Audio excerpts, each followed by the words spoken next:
You're welcome to this session. We are going to be looking at risk analysis. My name is Etienne Omodium. I'm a QAQC consultant. Today, risk analysis will be focusing on operations cleaning operations. Remember, we had mentioned the meaning of risk to be effect of uncertainty. How do you analyze these risks? That's what we want to do now, using operation cleaning as our example. Okay, in cleaning, what risk can be encountered while cleaning? One of the risks could be trip and fall. If the floor is wet, you can trip and fall. Then you want to analyze the risk now. What is the likelihood that you are going to trip?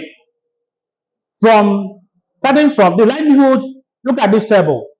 1 to 5, likelihood being 1 being improbable.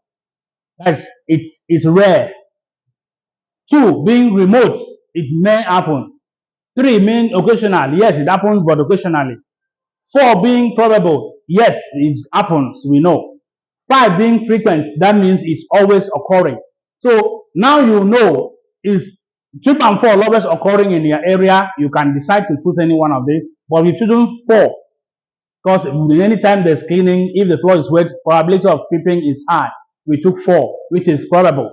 Then severity, the same thing applicable to severity, you can see from 1 to 5. We are using 5 by 5 matrix here for the analysis, 5 by 5 matrix.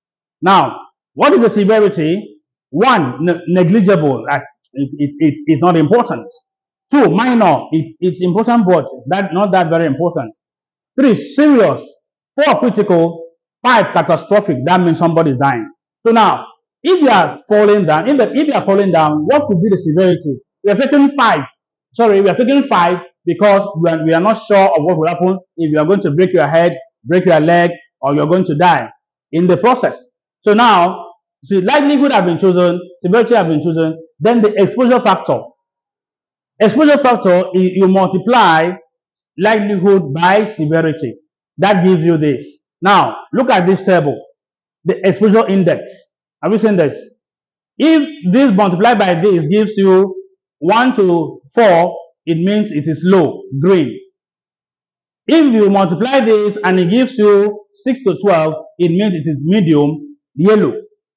But if you multiply likelihood by severity, it gives you above 15 and above, it gives you high, not acceptable.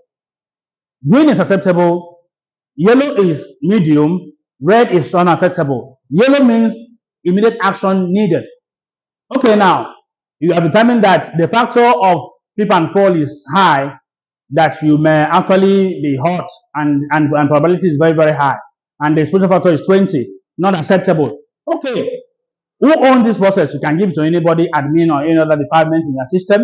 Now, how do we mitigate the likelihood? The likelihood and the severity can be mitigated. Okay, look at this. Likelihood, clean before resumption of or after work. You can clean your place when people are not working or when they are gone. 2, use signages as warning. Even if people are there, you can warn them off with signages. Use dryer while cleaning. You can dry while you are cleaning. After cleaning, you dry. After cleaning, you dry.